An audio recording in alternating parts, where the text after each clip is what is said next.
안녕하세요. 저는 청무사 11기 수료생 김예언입니다. 저는 이번에 24사번으로 농협은행에 입행하게 되었고, 저같이 비전공자 그리고 무스펙자도 은행에 입행할 수 있다는 용기를 드리고자 영상을 찍게 되었습니다. 첫 번째 질문으로 기업 합격 비결에 관해서 질문을 받았습니다. 일단 제가 합격할 수 있었던 가장 큰 이유는 계약직 제도를 활용하는 것이었습니다. 농협은행은 이제 중앙회나 은행에서 1년 정도 계약직을 한 분들에게 서류 면제 혜택을 드리고 있습니다. 이 혜택도 물론 중요한 혜택이긴 하지만 제가 생각했을 때 계약직의 가장 큰 장점은 인적 네트워크를 형성할 수 있다는 점입니다. 현직자분들과 실시간으로 한 공간에서 교류가 가능하다 보니까 제가 어떻게 준비해야 하는지, 그리고 어떤 방향으로 면접에서 얘기를 해야 할지, 그런 것에 관해서 가장 큰 도움을 많이 받았습니다. 사실 저도 이제 상호금융기관에서 정규직으로 근무를 하던 와중에 농협중앙회 계약직으로 이직을 했었습니다. 정규직에서 계약직으로 이직을 한다는 게 굉장히 무모한 선택이라고 할 수도 있을 것 같아요. 따라서 이 무모한 선택이 정답이라고 말씀을 드리고자 하는 건 아니고, 그렇기 때문에 이렇게 정규직을 다니고 있지만 계약직을 해라고 권해드리고 싶진 않습니다. 대신에 이제 계약직을 만약에 하신다면 이러한 장점이 있다고 미리 알고 계시고 그냥 인턴이나 다른 업종에서 하시는 것보다는 이제 중앙회나 은행에서 계약직을 하시는 것도 괜찮은 방법이 되실 것 같습니다. 대신에 계약직을 만약에 하신다면 가장 주의해야 할 점이 계약직 근무에서 최선을 다해야 한다는 점입니다. 왜냐하면 운이 엄청나게 좋으면 그 현직자분들을 면접관으로 만나실 수도 있거든요. 또 그게 아니더라도 제가 만약에 농협은행에 입사를 하게 된다면 계약직 때 뵀던 분들을 다시 또 뵐 수 있는 그런 기회가 있을 수도 있으니까 그때 평판이 계속 쭉 이어진다고 생각합니다.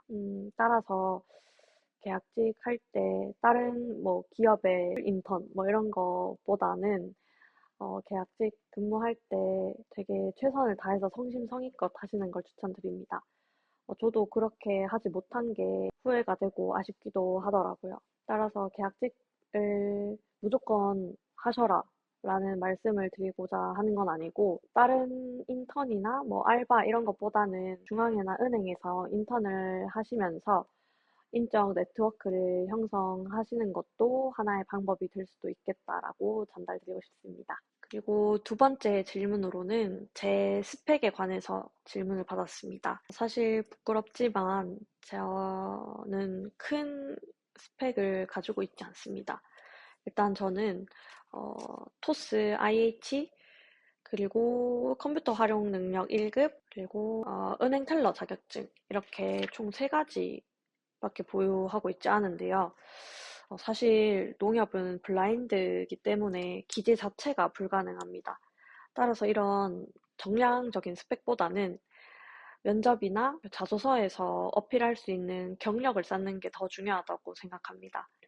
저 또한 자소서나 면접에서 상호금융기관에서 근무하면서 보험을 영업했던 경험, 그리고 청무사에서 해외 마케팅 경진대회에 참여한 적이 있는데 이때 바이어별로 나이에 맞춰서 영업을 했던 경험을 주로 어필했습니다. 사실 면접 시간이 뭐 많아봤자 인당 20분 정도밖에 되지 않거든요.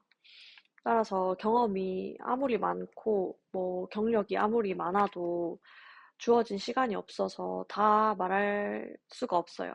그렇기 때문에 저는 청무사 같이 제대로 된 대외 활동 딱 한 가지만 하신다면 충분하실 것 같습니다. 또 아까 말씀드렸듯이 농협은 또 정량적인 스펙은 중요하지 않는 블라인드 채용이기 때문에 다른 타행을 준비하시는 게 아니라면 제대로 된 경력 하나만 있으셔도 충분할 것 같습니다. 그리고 세 번째로는 동기분들이나 선배분들의 스펙에 관해서 여쭤보셨습니다. 사실 뭐 경력이 많고 그런 자격증이 많은 분들도 물론 많으시지만 농협은 블라인드이기 때문에 정량적인 스펙은 크게 관여하지 않는다고 생각합니다.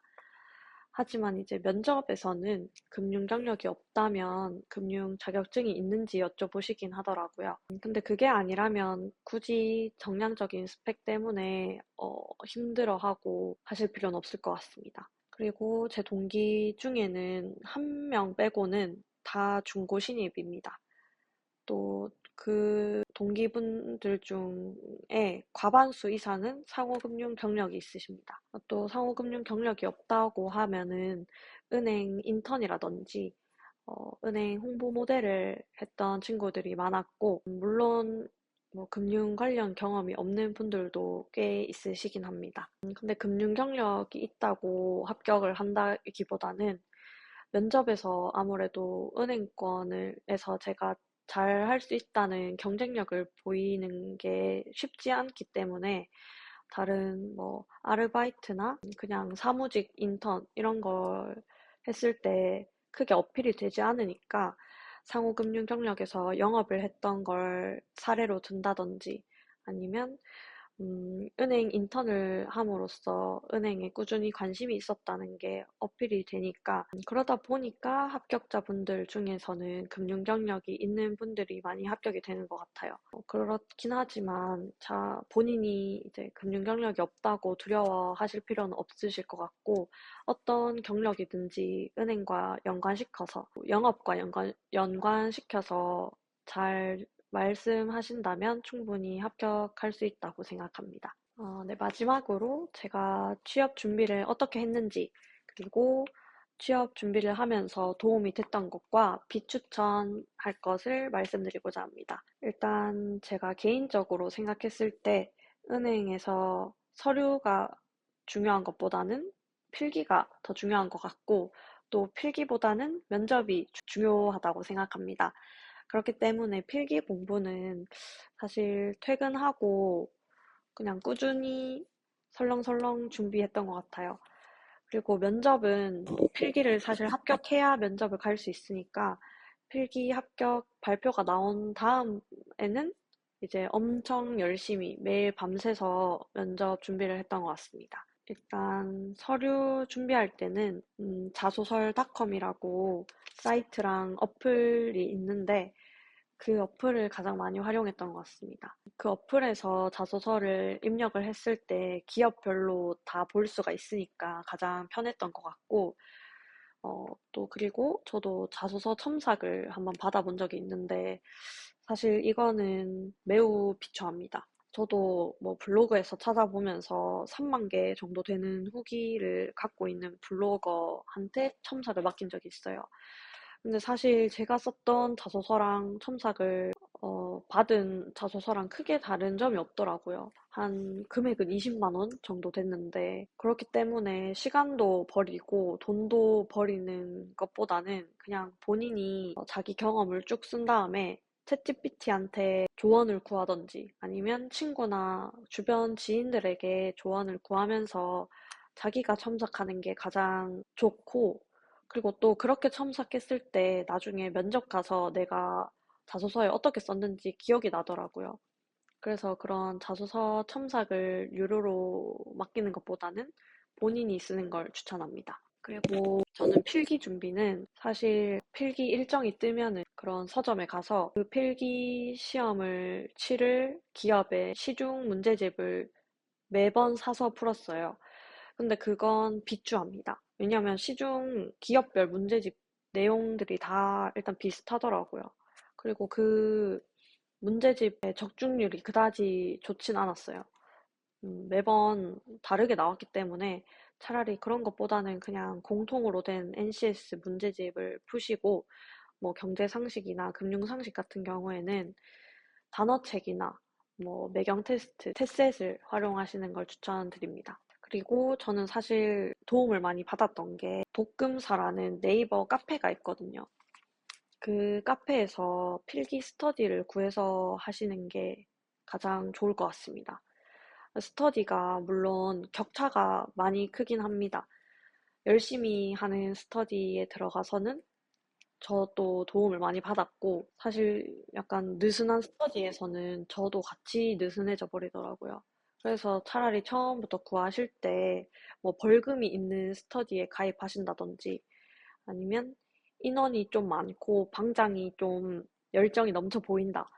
그런 스터디에 참여하셔가지고 같이 공부하는 걸 추천드립니다. 그리고 사실 저는 가장 비중을 많이 뒀던 게 면접인데요. 면접 역시도 독금사에서 면접 스터디를 구해서 오프라인으로 딱 했던 것 같습니다. 면접 스터디는 사실 평상시에 하는 것보다는 합격자분들, 필기 합격자분들이 발표가 되고 나서 그분들과 같이 스터디를 하는 게 가장 좋다고 생각합니다.